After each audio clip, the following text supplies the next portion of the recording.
Bienvenidos a un nuevo episodio de Mundo Vecino. Hola Carmen, ¿qué tal? Hola Joaquín, hola a todos. ¿Sabes que hay estudios que dicen que 1 de cada 2 adultos va a padecer un trastorno de salud mental antes de cumplir los 75? No me digas. Sí, es triste, pero es una realidad. Y es que gestionar positivamente nuestras emociones se ha convertido en todo un reto en los tiempos que corren. Así que para ayudarnos a arrojar un poco de luz sobre un tema tan apasionante, hoy nos visita alguien cuya labor en psicología ha sido premiada durante los últimos 3 años. Él es psicólogo sanitario, conferenciante, escritor y docente. Lleva más de 15 años ayudando a mejorar la salud mental de las personas. Abrimos la puerta de Mundo Vecino a Jesús Matos. Mundo Vecino, el podcast de Clicalia donde historias increíbles llaman a tu puerta. Bienvenido al programa, Jesús.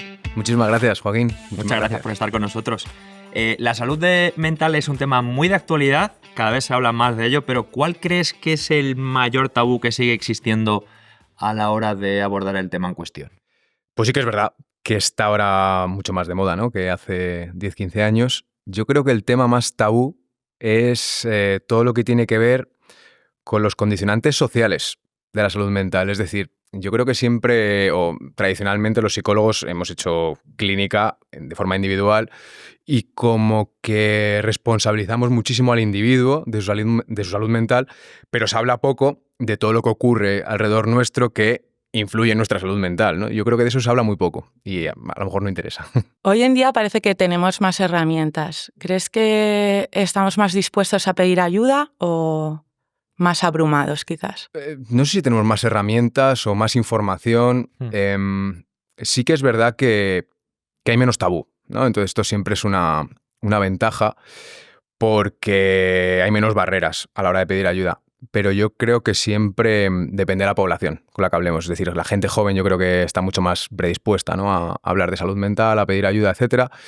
Y tradicionalmente sí que es verdad que las chicas han pedido más ayuda que los chicos. No porque tengan más problemas de salud mental, sino que son más proclives, ¿no? ¿Porque hablamos más, quizás? Puede ser. Seguramente, ¿no? Los chicos hay veces que esto tradicionalmente, y esto es cultural, ¿no? No tiene nada que ver con cuestiones genéticas ni nada, sino simplemente que los chicos hemos aprendido a afrontar hacia adentro, ¿no? El rol masculino es de yo me lo callo. Claro, ¿no? Yo no hablo con nadie de mis problemas, ¿sabes? Yo no pregunto una calle, aunque esté perdido, no lo hago. Entonces sí que es verdad que eso se nota en nivel de clínica, ¿no?, de la población que nosotros tradicionalmente hemos recibido, ¿no?, que es muchas más chicas que chicos. Y el tener tanto donde elegir, tantos mensajes impactándonos día y noche, tanta abundancia de todo, ¿en qué medida afecta ese buffet libre de información a esto que tenemos aquí, a nuestro cerebro? Pues afecta. Hay un estudio que a mí me hace mucha gracia, que es el estudio de las mermeladas. y lo que hacían los investigadores es a diferentes grupos de personas les proponían que eligiesen entre, creo que eran 6 mermeladas, cada una con sus características, 12 mermeladas, cada una con sus características, o 20 y tantas mermeladas. Entonces lo que encontraron es que 6 mermeladas era demasiado poco y la gente se aburría, 12 estaba bien, pero 20 y tantas mermeladas estresaba, ¿no? Es la paradoja de la libertad de elección. Cuanto más tenemos que elegir, tenemos esa sensación, ¿no?, que está tan de moda ahora, de me estoy perdiendo algo. Esto pasa mucho, ¿no?, cuando nos ponemos una peli y uno empieza a elegir la peli. Y empieza, esta no. ¿Y si antes tú veías la peli que echaban en la tele y te tragabas la hora y media de película más la hora de anuncios? Ahora no, ahora a lo mejor estás tratando de decidir 40 minutos, dices, ya me tengo que ir a la cama y no has visto nada. Entonces, nos ha pasado 1000 veces sí. eso en Netflix y en un montón de plataformas. Claro. Entonces, paradójicamente, el tener tantas opciones no nos hace más felices. Lo que pasa es que la apuesta social, digamos, cultural, es cuanto más mejor, ¿no?, y más rápido. Y bueno, pues parece que esto está teniendo algún tipo de consecuencia, ¿no?, como todos hemos sentido en nuestras carnes muchas veces. Sí, porque llevamos como una vida muy frenética. ¿Crees que esto no nos ayuda a valorar las pequeñas cosas? Yo creo que esta vida no nos ayuda a nada, ¿no?, ni las pequeñas cosas ni las grandes. Es decir, tenemos como una sensación de estar siempre en lo siguiente y de no disfrutar nada. E incluso ser como hiperproductivos, ¿no? Esto de la marca personal, ¿no? Ya hasta cualquier cosa que hago yo, estoy proyectando una marca al mundo y como todo es productividad, entonces eso al final va calando en nosotros y es como un estrés constante en tener que hacer.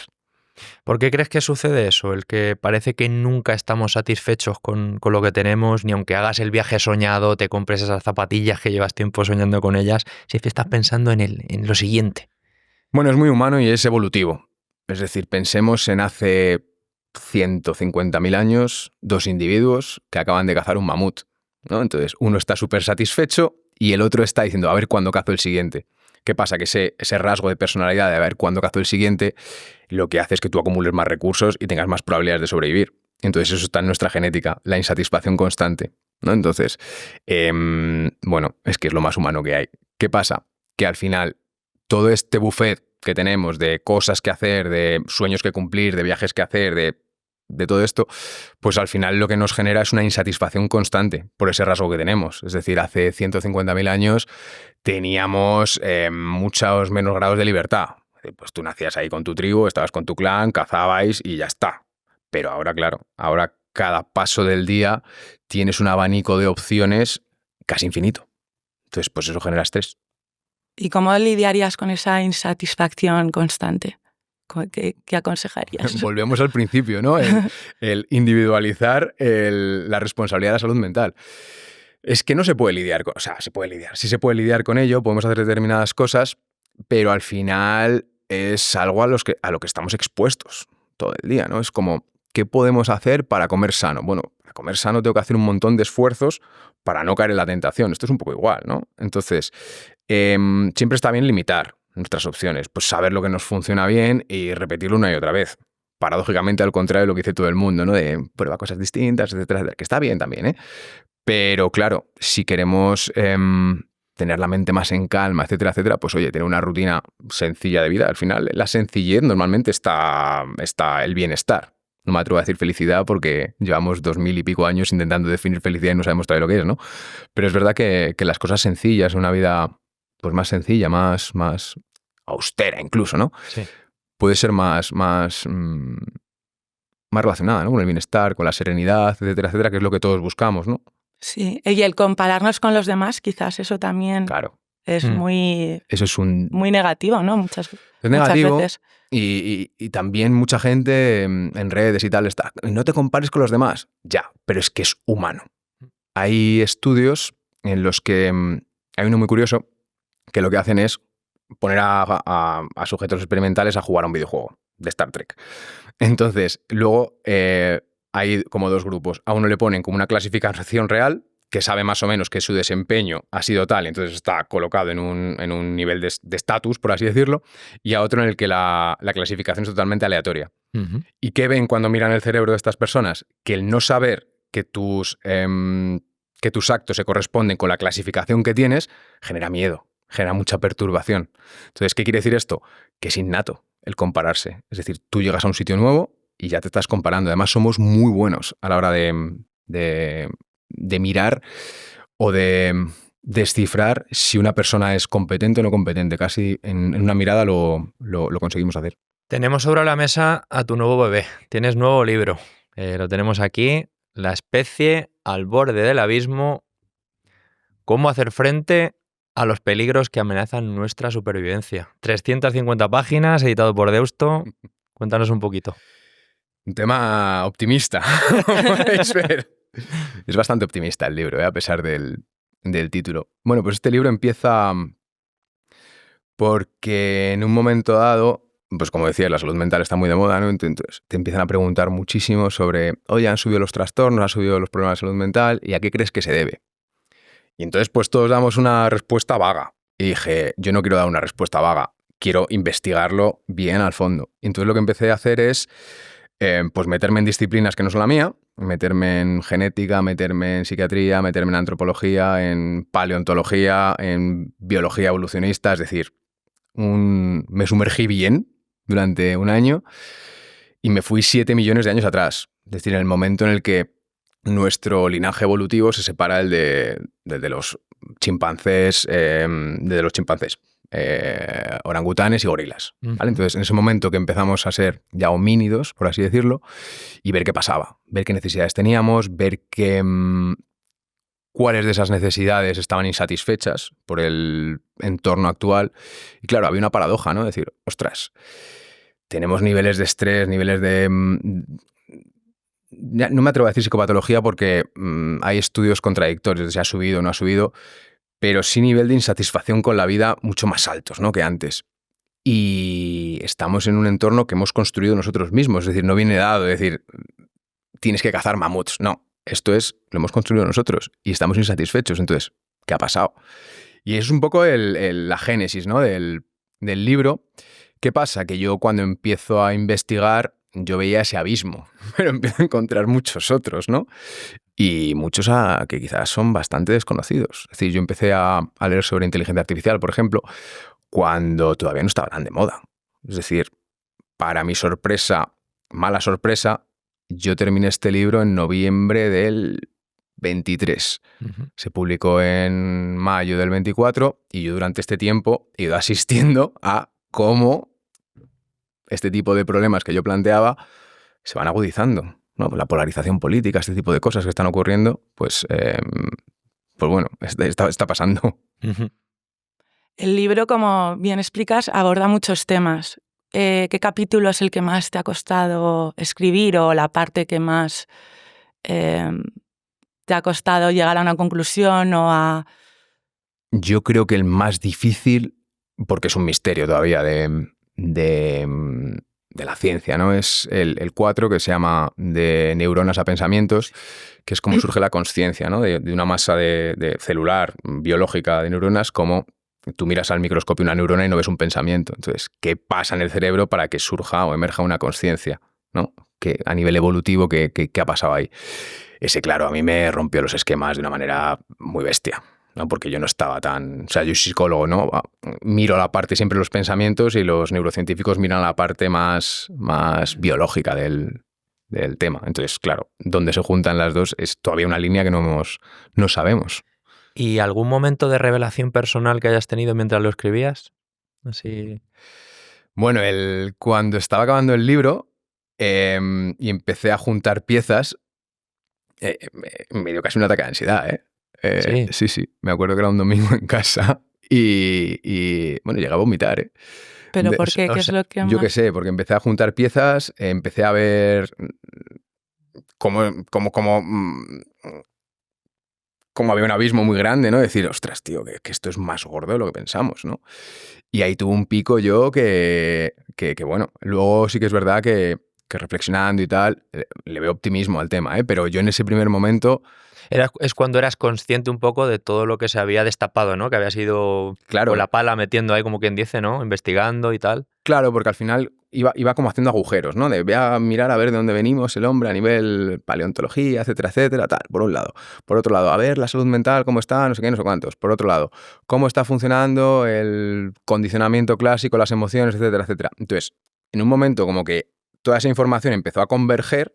Y ahí cuando se hiló todo, esto no lo he contado nunca, yo creo que no saben ni mi familia, ¿eh? Pero me pegó un viaje ahí y dije, hostia.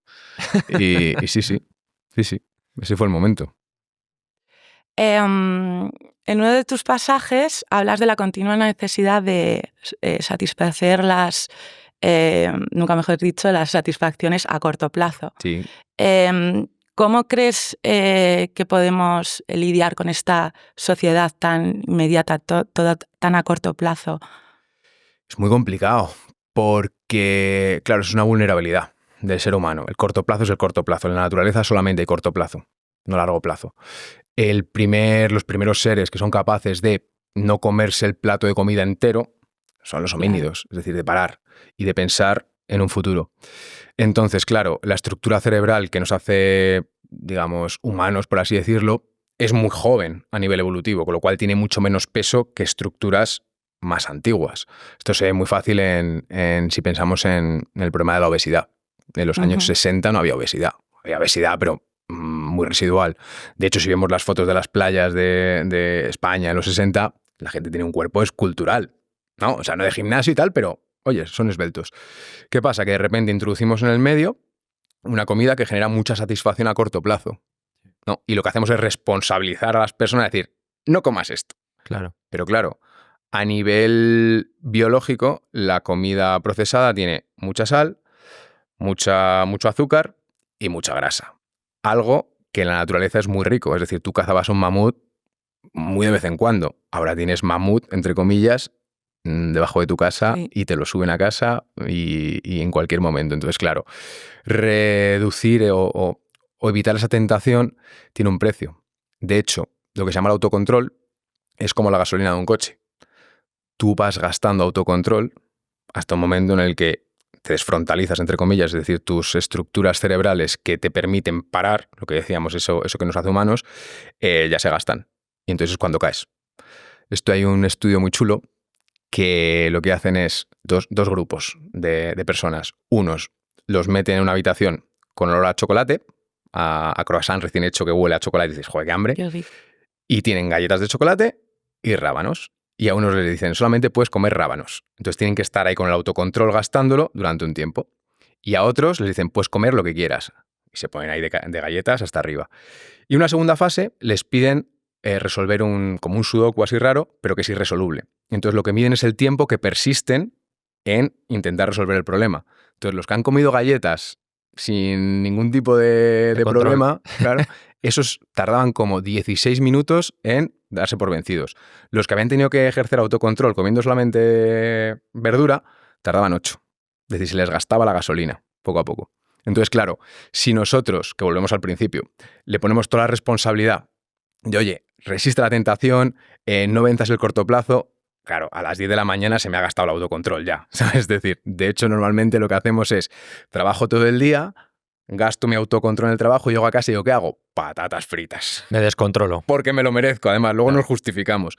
Pero es un poco esto, la base neuronal de todo esto. Qué curioso. Hay otra reflexión que me ha encantado y dices, nuestra gente no necesita saber la verdad, necesita saber... Nuestra gente, no, nuestra mente, ¿verdad? Ah, vale. No necesita saber la verdad, pero sí necesita saber lo que percibe es coherente. Y claro, coherente puede ser muchos pensamientos que a veces ni siquiera se corresponden con la realidad, ¿no? Todo el rato. Es decir, es que no somos objetivos ni siquiera a nivel perceptivo. Nosotros, por ejemplo, a nivel auditivo, escuchamos frecuencias de entre 20 y 20.000 hercios. No significa que no haya frecuencias fuera de este abanico, de este espectro. Pero a nivel de pensamiento, todo el rato nos estamos justificando. Es decir, si yo os pregunto, ¿por qué te gastaste, yo qué sé, 100 euros en una camiseta? Y uno dice, porque la necesitaba. No es porque la necesitases, la vida de 3 euros, sino lo que hace tu cerebro al final ahí es escoge esa camiseta por lo que sea, porque representa algo para ti, porque te da un estatus, lo que sea. Y luego nos justificamos con algo que sea coherente con quienes creemos que somos. Justamente lo que decíamos ahora mismo. Cuando tú te das el atracón de patatas fritas por la noche, tú no estás diciendo, esto es mi sistema de autocontrol, las vías dopaminérgicas ventrocorticales se han gastado. No, esto dices, que me lo merezco. ¿Vale? De hecho, el autoengaño tiene una función evolutiva. ¿Vale? Es decir, igual que cuando tú asustas a un gato, se pone los pelos de punta para parecer más grande, Robert Trivers, que es uno de los biólogos evolutivos más influyentes del siglo XX, a mí me encanta, habla de esto, que el autoengaño funciona primero para autoengañarnos nosotros, para parecer más grandes, o también para parecer más pequeños, para evitar agresiones. Entonces es que el autoengaño está dentro de la naturaleza humana, que esto me parece a mí una... Mecanismo de supervivencia total, también, ¿no? Todo es mecanismo de supervivencia, es decir, tenemos que hacer dos cosas, sobrevivir y reproducirnos, y eso al final es lo que ha moldeado la especie. Entonces, bueno, autoengaño al poder. Pero esto puede llegar a ser muy peligroso, ¿no? Porque cada vez necesitarás más estímulos o más... ¿no? Te llega a enganchar, porque de alguna manera si tienes algo inmediato que te satisface mucho, pues al final tu cabeza te lo pide, ¿no? Total, o sea, el mecanismo de la adicción es ese, ¿no? Al final es como... Fíjate, la gente habla de la dopamina, ¿no? Siempre. La dopamina normalmente... La gente piensa que es como el neurotransmisor del placer. Y no es tanto el placer, es del deseo. Si yo comparo mi deseo de comerme una palmera de chocolate con el placer que me genera comerme la palmera de chocolate, mi deseo es mucho mayor. Entonces, ¿qué pasa? Que lo que nos están tocando todo el rato es el deseo. Yo deseo comprarme esa camiseta, pero cuando me la compro, ya no estoy pensando en esa camiseta, estoy pensando en la siguiente camiseta. Entonces, esto se ve muy bien en los juegos de azar.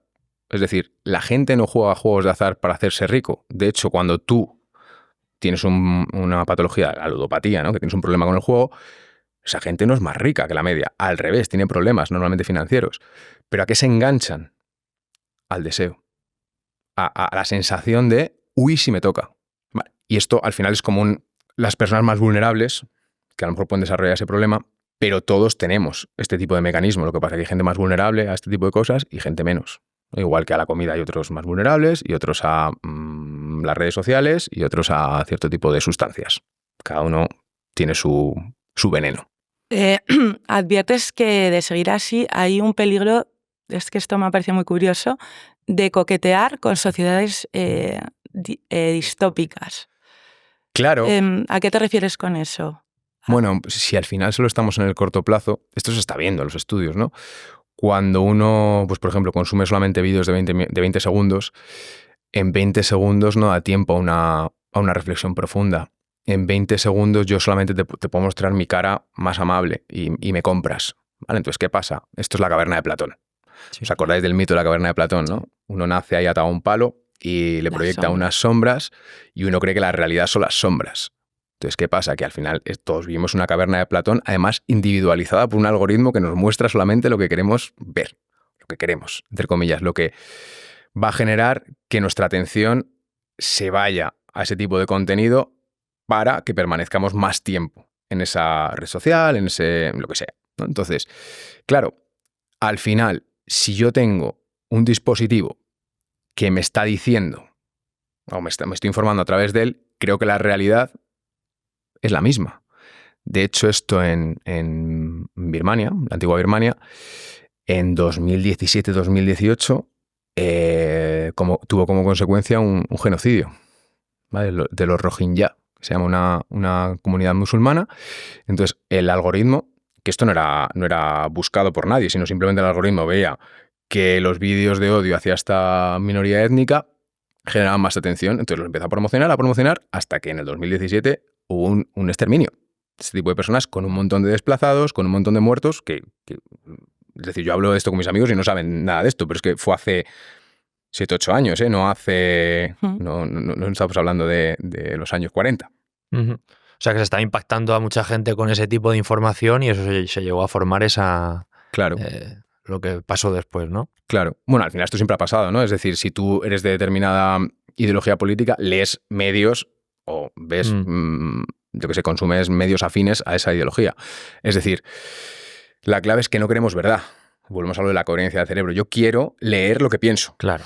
Es sesgo de conformidad, ¿no? Entonces, claro, eso genera unas distancias y genera mucha soledad también. Voy a barrer para casa. ¿El Venga. calor del hogar es un lugar idóneo para protegernos de muchas de esas amenazas? ¿Qué representa para alguien con preocupaciones el cruzar el umbral de la puerta de su casa? Bueno, depende, ¿no? Siempre del hogar que tengamos, etcétera, etcétera. Y hay hogares muy hostiles, pero a nivel general, uno en casa se suele sentir seguro. De hecho, siempre me gusta poner este ejemplo. Las películas de terror japonés juegan mucho con eso. El sitio donde yo me siento más seguro es metido en la cama arropado con la manta, ¿no? Claro. ¿Y dónde sale el bicho en la película japonesa? Es verdad. Está ahí metido debajo. Es como el sitio más vulnerable donde yo más seguro me siento, de repente es inseguro. De hecho, esto pasa, ¿no? Cuando hay alguien que le entran en casa y lo roban, no es tanto lo que me hayan robado de mi casa, sino han entrado en mi templo. Han mancillado esto, ¿no? Y es como esa sensación de, ostras, ya no estoy seguro en el sitio donde debería estar yo más seguro del mundo. Entonces la casa al final representa esa seguridad, ¿no?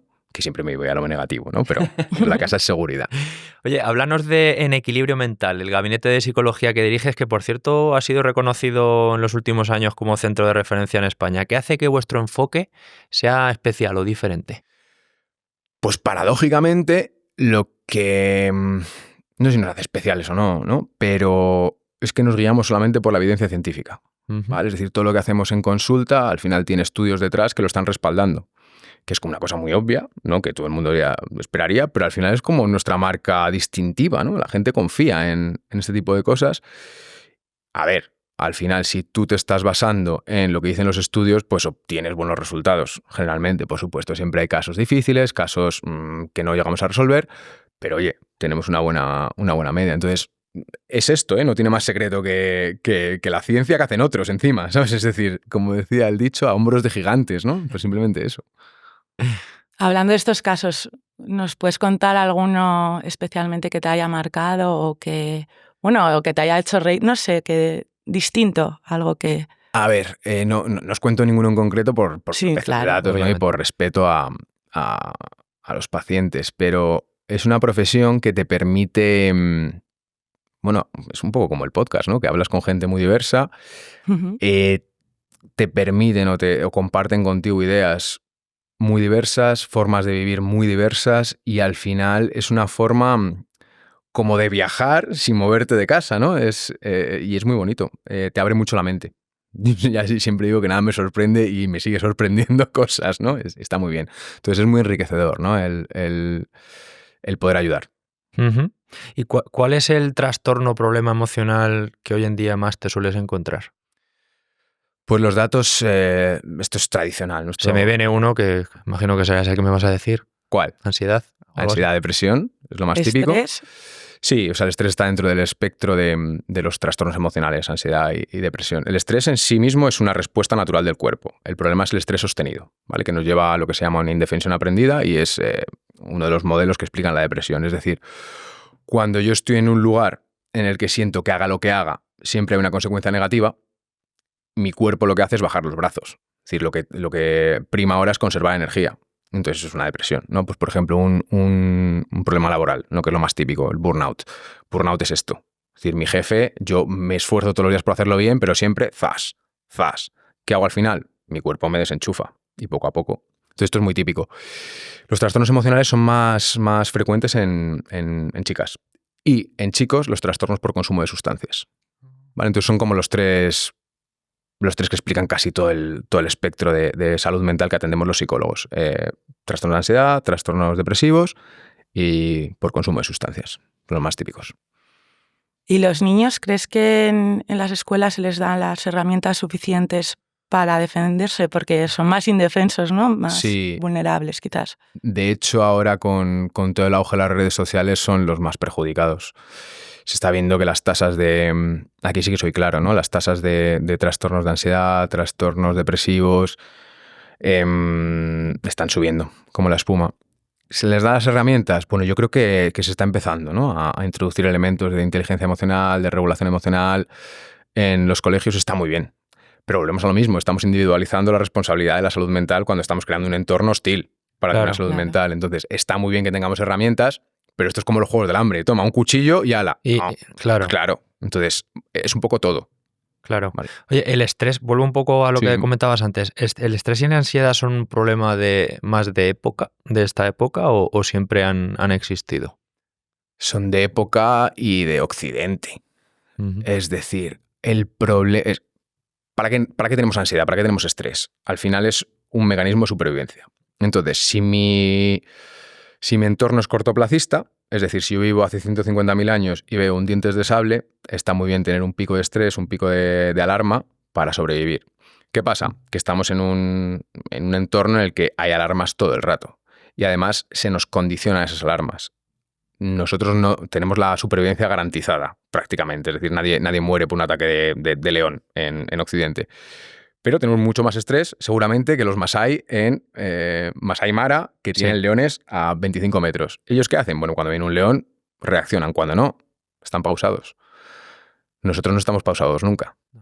Hay un estudio, os he contado muchos, pero os cuento otro, que le pedían a la gente, ¿cómo era? Era, métete en una habitación y les preguntaban, ¿tú te quieres dar una descarga eléctrica? Todo el mundo decía que no.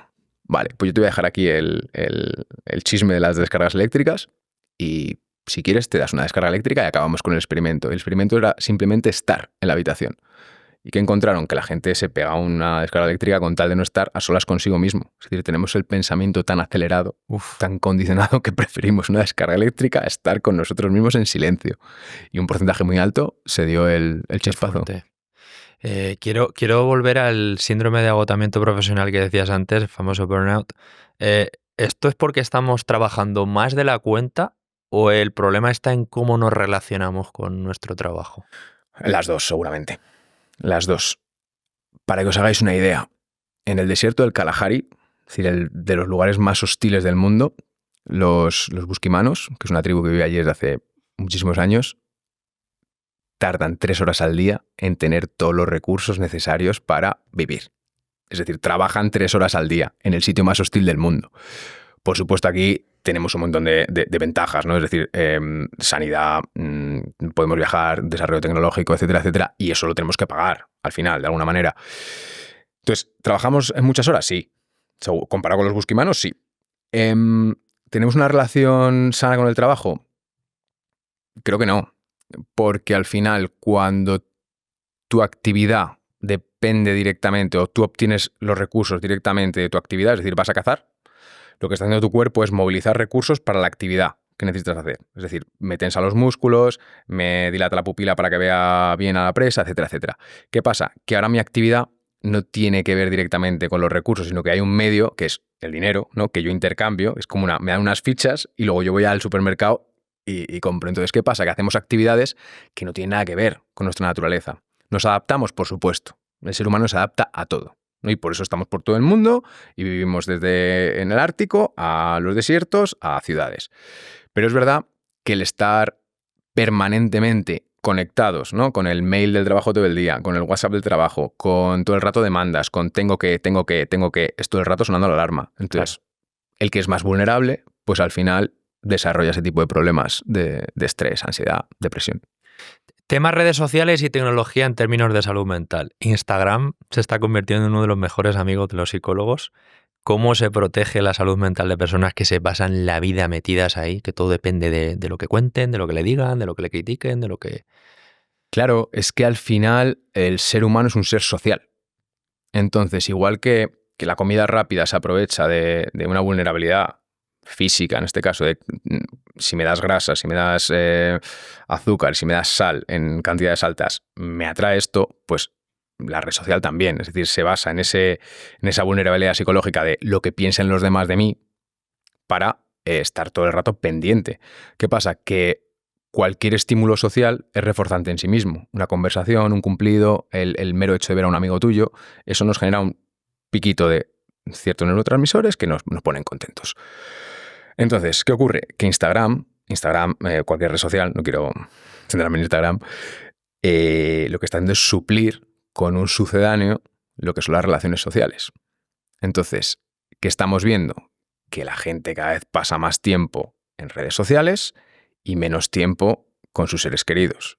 De hecho, los índices de soledad soledad no elegida, son absolutamente alarmantes, sobre todo en jóvenes, que tradicionalmente siempre que se quedaba solo es pues una persona que se quedaba viuda con 70 y tantos años, 80 y tantos años, pero no. Había una encuesta por ahí que salió el año pasado, y hay varias, ¿no?, que dicen esto, que en torno al 30 y tantos % de los jóvenes de entre 16 y 24 años sentían soledad no elegida. Es decir, la época de la vida en la que tú vas a la universidad, estás con tus amigos. Yo recuerdo esa época como tenía un montón de red social, y eso se está perdiendo. Y es que somos seres sociales y sin eso no somos nada. Y cada vez estamos como más atomizados, ¿no? Cada uno consumiendo nuestro propio contenido y metidos ahí en nuestra pompa. Ahora los influencers no solo enseñan el lado bonito de sus vidas, sino también comparten sus tristezas, sus penas, sus malos días. ¿Crees que eso trivializa la terapia o crees que eso va en contra de...? Pues yo creo que está bien, porque hemos pasado de una sociedad como hiperfeliz, ¿no? De siempre tienes que sonreír ante la adversidad, Sí. da igual, no sé qué, todo, solamente lo valen. Un poco de vulnerabilidad no viene mal, ¿no? Está Igual, bien, ¿no? Sobre todo porque son modelos para otras personas. Es decir, que entiendan que aunque yo tenga una vida envidiable por muchos, tengo malos días, ¿vale? Para no mitificar es decir, al final ser influencer es un trabajo, como otro cualquiera, con sus pros, sus contras y sus ventajas y sus desventajas. Pero bueno, pues me imagino que tendrán días malos como todo el mundo. Entonces, el hecho de mostrarlo me parece que está bien. Y el decirlo, que también es Sí. bueno compartirlo, ¿no? De hecho, yo creo que muchos influencers, no tanto influencers, sino personas famosas, por así decirlo, Sí. el hecho de haber reconocido de, oye, yo he ido a terapia, oye, yo he tenido una depresión, oye, ostras, han ayudado muchísimo a tirar abajo el estigma. Entonces está muy bien. La gente ya usa hasta chatbots para encontrar consuelo o desahogarse. Sí. ¿Qué opinas de un recurso tan desesperado, ¿cómo es? En plan, le pregunto a la máquina y que me diga qué tengo que hacer. Bueno, pues es un poco el reflejo, ¿no?, de la sociedad. Erich Fromm escribió El miedo a la libertad en los años 40 y decía eso, ¿no?, que duele mucho el tomar decisiones por uno mismo. Entonces, tener una IA que me dé un abanico como las mermeladas, ¿no?, un abanico más corto de opciones, pues genera como esa sensación de control. Fijaos, es decir, hemos cambiado nuestros amigos, nuestros seres queridos, por un chatbot. Bueno, ¿a dónde vamos? ¿Qué pasa? Pues en un momento X, el chatbot será más eficiente que mi amigo. De hecho, hace unos meses, ¿no?, salió a la palestra, ¿no?, un adolescente que se había enamorado de un chatbot y acabó quitándose la vida, ¿no?, de 14 años. Qué duro. Sí, es como un caso aislado, pero ojo. Pero ocurre. Claro, es decir, al final estamos sustituyendo un contacto social de verdad por algo que es artificial y que no nos toca, que no es físico. Es muy importante el contacto físico en las relaciones sociales. Entonces, bueno, nos estamos quitando esa parte. ¿Crees que la inteligencia artificial ayuda a la salud mental o...?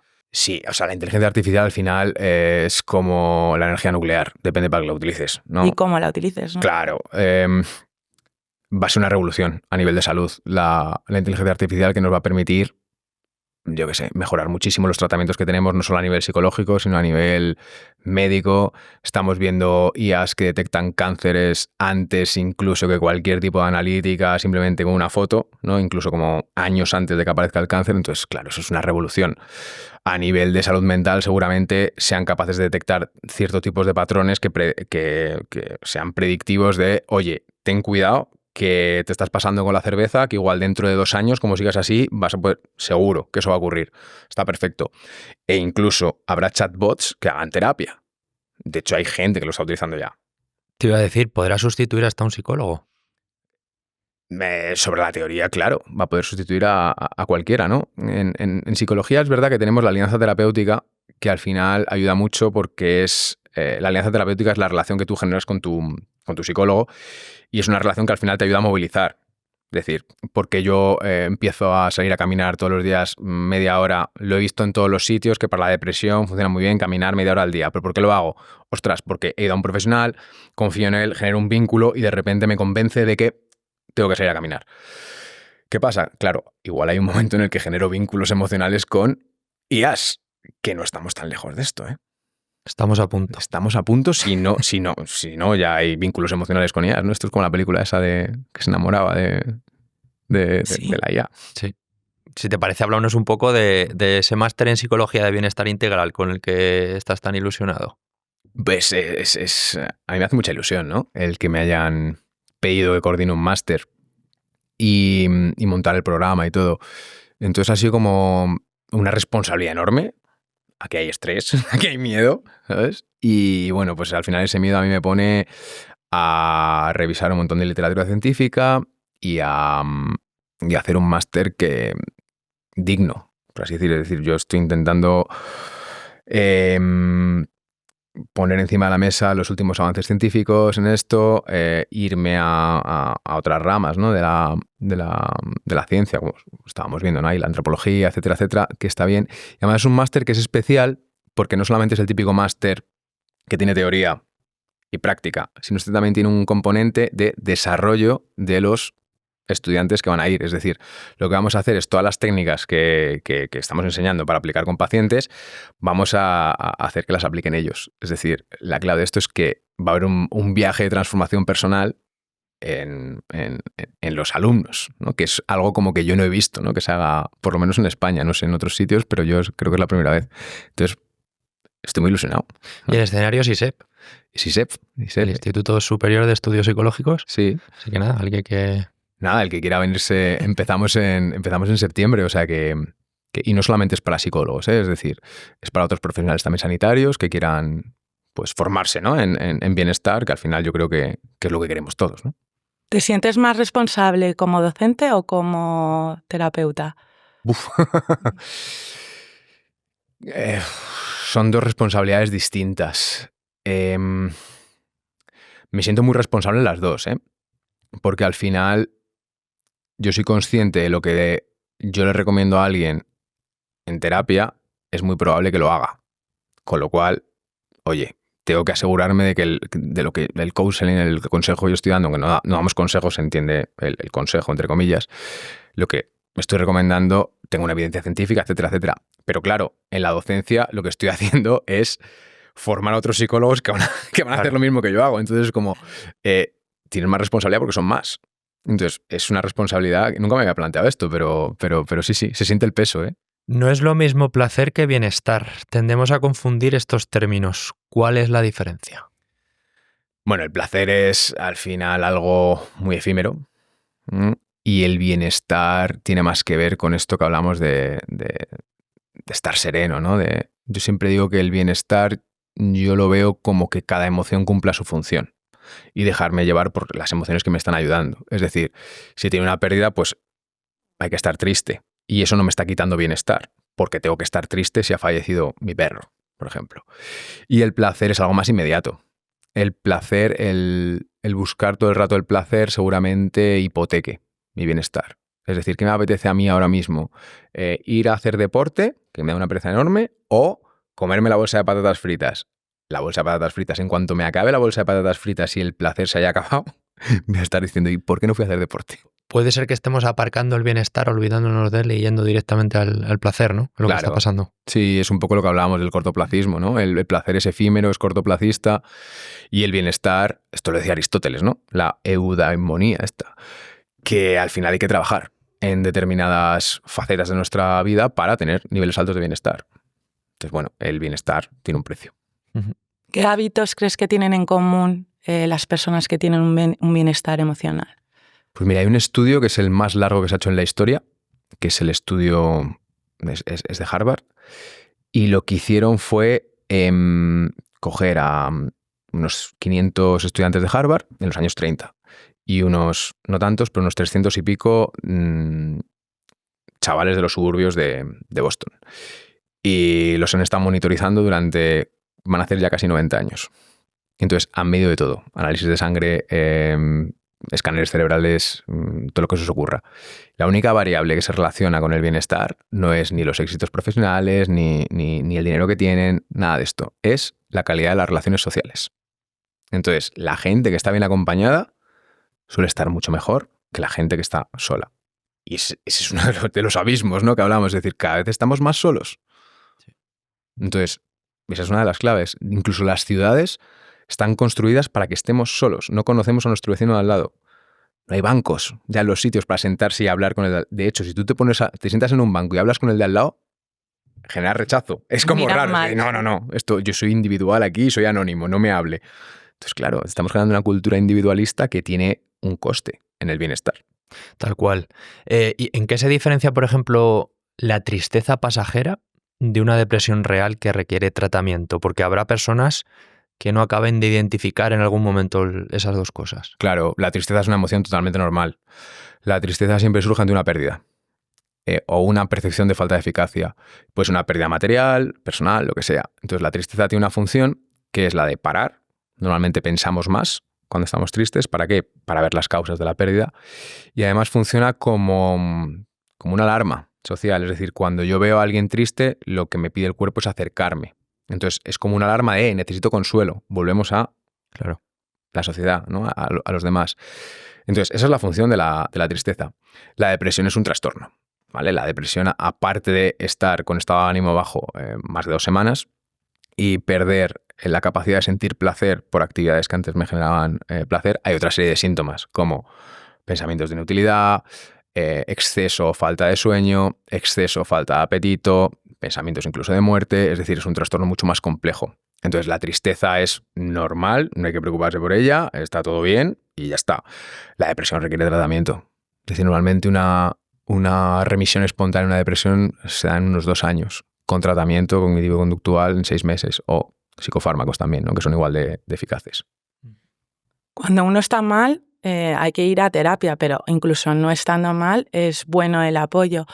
Pero también juega un rol muy importante las personas que te rodean. ¿Cómo podemos ayudar a alguien que no está pasando un buen momento? Escuchándole, estando ahí.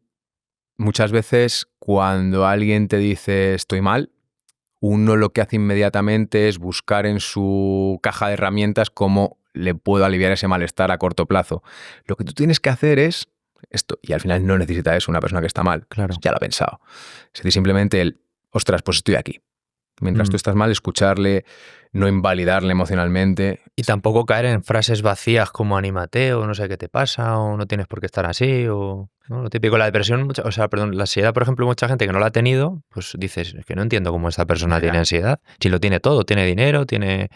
no sé. Claro, eso es lo más, entre comillas, cruel que puede escuchar una persona que lo está pasando mal. Es decir, al final lo que le estamos diciendo es tú no tienes derecho a sentir esta emoción, como si él estuviese eligiendo sentirse de esta manera. Entonces, simplemente estar ahí.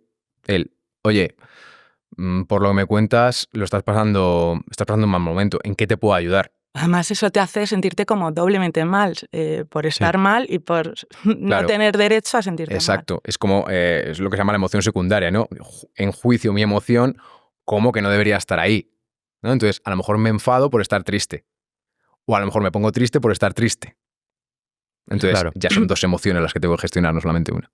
¿Alguna vez has tenido que replantearte completamente algo que dabas como cierto en psicología? Todo el rato. Sí, claro. Sí. De hecho, la especial Borde del Abismo ha sido una prueba, ¿no? Sí.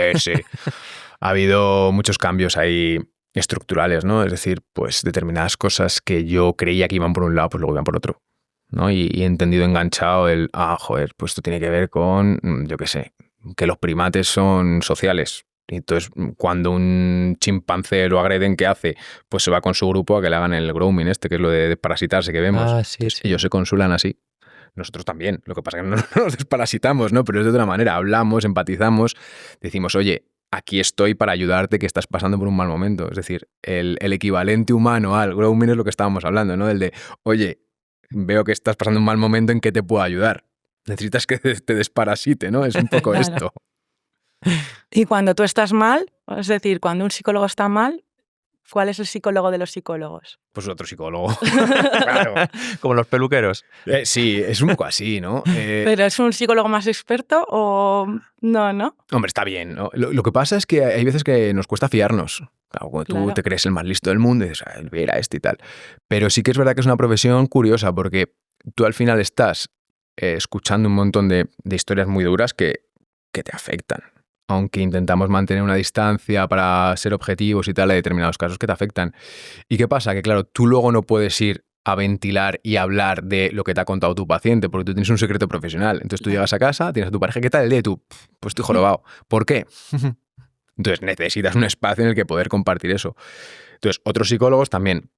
Yo tengo la gran suerte de trabajar en equipo. Entonces, pues tener a mis compañeros ahí, simplemente estamos supervisando un caso y no es tanto la supervisión de qué hago, pues todos más o menos sabemos por dónde va, sino oye, decidme que lo estoy haciendo bien, decidme que soy suficiente, ¿no? Entonces, el mero hecho de decirte, lo estás haciendo bien, estás haciendo un buen trabajo y me imagino que tiene que ser súper duro, eso que estábamos diciendo antes, ostras, ya es como un sí, total. Y la última, antes de entrar en algo lúdico. Si pudieras subirte a una máquina del tiempo, avanzar 50 años, ¿qué te gustaría que hubiera cambiado nuestra forma de vivir en esta sociedad? Todo lo que hemos estado hablando hoy aquí. ¡Ostras! Bueno, me gustaría ver una sociedad más social, más de compartir, más de conocer a mis vecinos, Yo tengo la suerte de vivir en un pueblo y es verdad que no es lo mismo que vivir en una ciudad, ¿no? Entonces, me gustaría ver eso, ¿no? Que más humanidad, en ese sentido, y que hubiésemos dejado eso del cortoplacismo, el individualismo y el estar solamente metido en mí mismo y en mi placer y en mí por una cosa más. ¿Eres de los que te sorprende cuando vas a una cafetería y alguien te dice que pase un buen día o algo así? Es como que hoy en día suena raro, ¿no? O vas al supermercado, te atienden bien, te tratan bien y dices, bueno, esto es como novedad, ¿no? Yo, de hecho, es una costumbre que tengo siempre desear un buen día en todos los lados. Sí. Y veo que la gente se sorprende. Es como, igualmente. O sea, que es que no es normal. Pero qué subidón le da a uno, sí, ¿no? Cuando le dicen esas cosas. Porque es como una gota de conexión humana en el mundo gris. De hecho, yo creo que a veces vas por el saludo más que por el café. El café te lo pueden poner en cualquier sitio y dices, oye, qué bien me han atendido. Totalmente, ¿no? Al final, lo que hace que tú repitas en una cafetería, por ejemplo, el café más o menos está igual de bueno en todos los sitios. O sea, hay sitios más premium, ¿no? Pero tú vas porque estás a gusto. Y lo que te hace estar a gusto en un lugar son las personas, normalmente. 100%. Y ahora, Joaquín, vamos con algo más divertido, ¿no? Hemos preparado un pequeño consultorio express. Vamos a por ello. Con escenarios un poco que nos he querido plantear ahí, ¿verdad? Con distintas situaciones. Vale. Van a ser 3 casos, con 3 personajes diferentes y bueno, a ver qué les recomendarías. Venga. Entonces empezamos con María, 34 años, es directora comercial y tiene miedo a hablar en público. Tiene miedo escénico.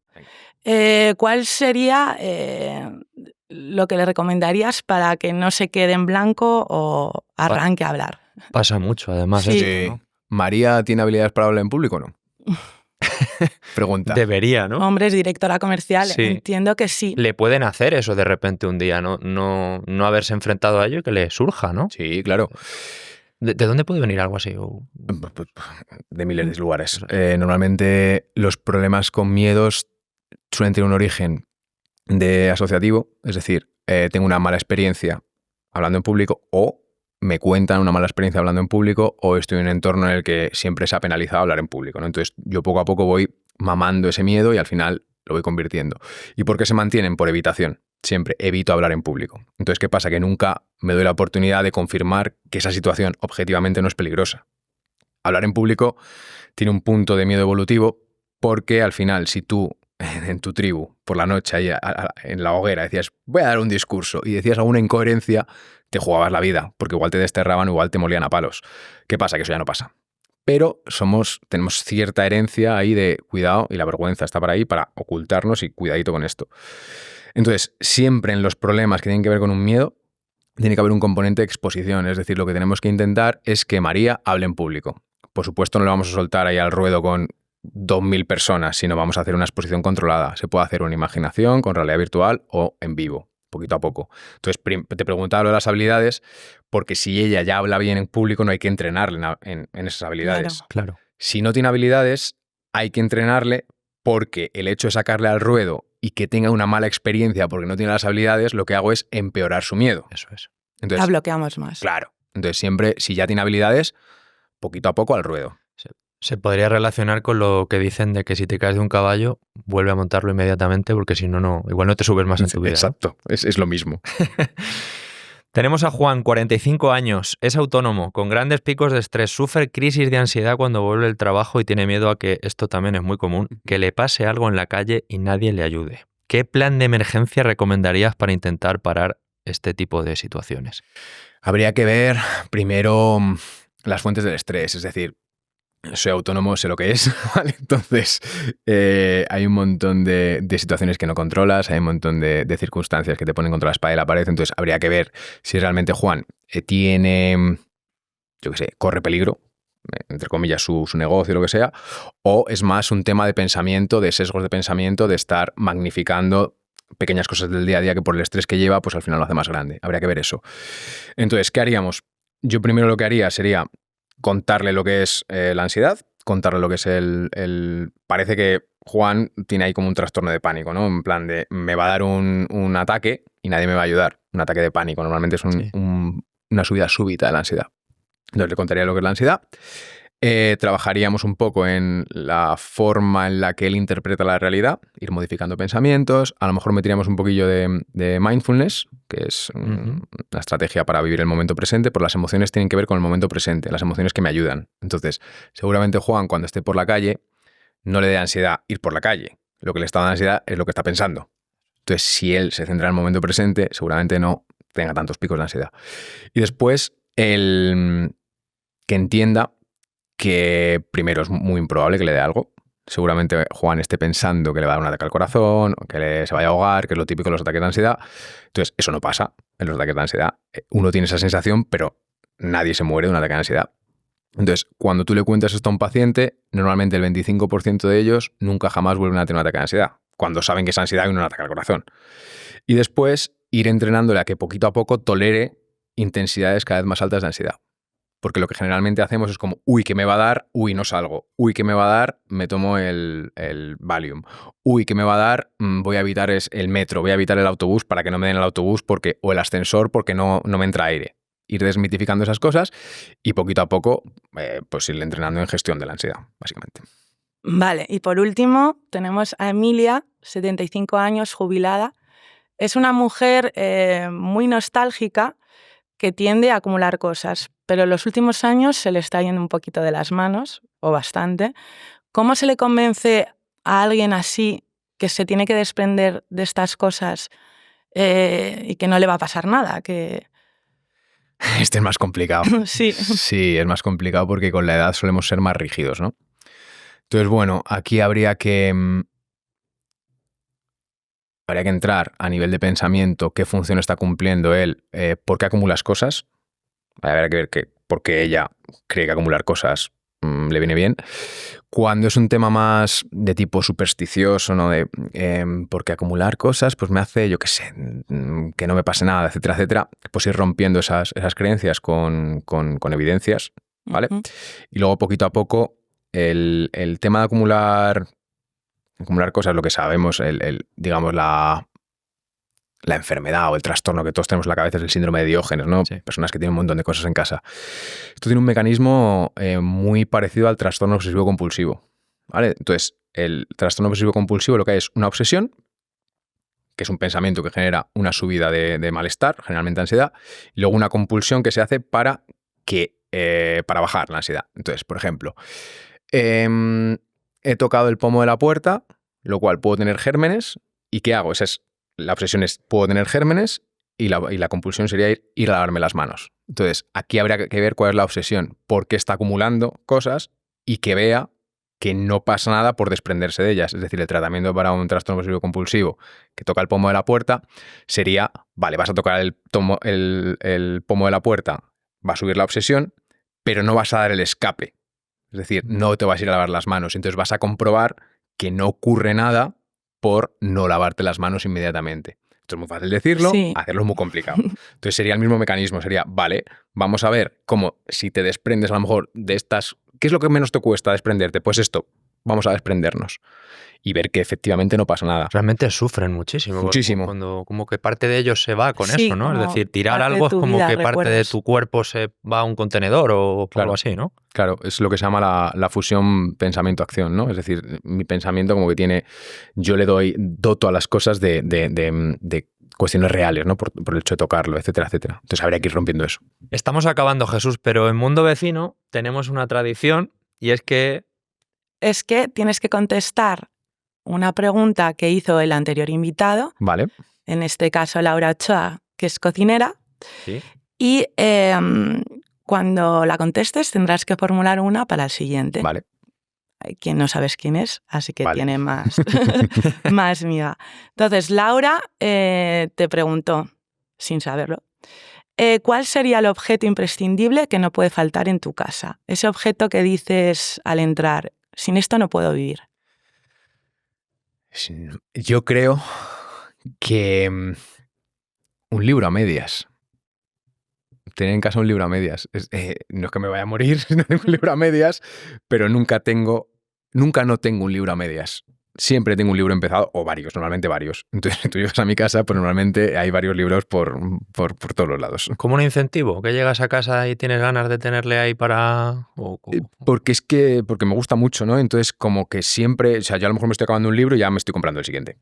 Vale. Siempre. Entonces, para mí un objeto que siempre tiene que haber en casa son libros. Libros. Pero es bonito, ¿no? Que una historia te espere, ¿no? En casa. Es muy bonito. Sí. O muy triste. Si solamente te Ya, espera una depende de lo que historia, también leas, puede ser muy claro. triste. Pero sí, es bonito, ¿no? Entonces, soy un poco Diógenes de libros.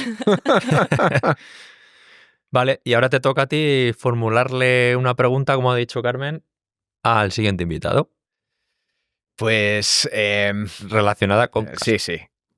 Yo creo que hay dos tipos de personas. Vale. Los que son de bañera o ducha.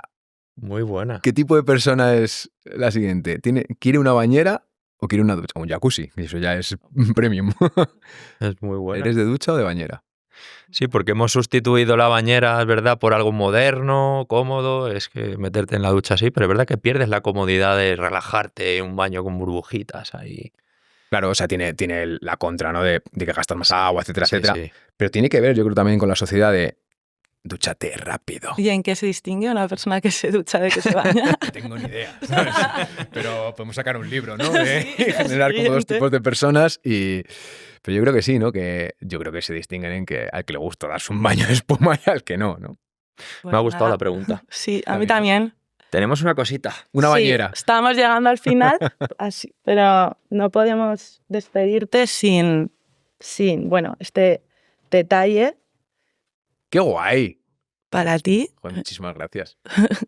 Es una ilustración de Jesús para que se lleve un de recuerdo del compañero programa. nuestro, ¡Qué la ha hecho guay! para ti y Pues- para que la tengas en tu casa y te acuerdes de nosotros. Pues le dais un abrazo muy grande de mi parte. Así que nada, se la regalaré a mis padres. Pues nada, ha sido un auténtico placer. Muchísimas gracias por sacar tiempo para venir a contarnos cosas tan interesantes. De verdad que el placer es mío y muchísimas gracias por vuestro tiempo y por el de la gente que nos ha aguantado, me ha aguantado, porque el tiempo es lo más valioso que tenemos. ¿eh? Hemos aprendido mucho y te deseamos que tengas súper éxito tanto en tu negocio particular, tu centro de psicología, como en ese máster y en todo lo que vayas haciendo. Pues muchísimas gracias, chicos, de verdad que un placer. Nos ha encantado tenerte y ojalá vernos de nuevo. Cuando queráis, Muchas gracias. a Gracias. vosotros. Pues hasta aquí nuestro Mundo Vecino especial psicología ya ha terminado. Estoy pensando que es verdad que va a haber que replantearse un poco hacia dónde vamos. Igual hay que echar el freno y disfrutar más del viaje. Sí, y sobre todo pensar que es posible volver a conectarnos con la esencia de las cosas, con nuestro ser, haciendo un uso positivo de la tecnología, sin necesidad de desnaturalizar el propósito de este viaje, que no es otro que el de mantenernos lejos de ese precipicio del que nos ha hablado Jesús y centrarnos en alcanzar pues, un estado de bienestar óptimo. Buen día y buenas casas, Carmen. Súper buenas casas. Y muy pronto, mucho más y mejor. Chao. Chao.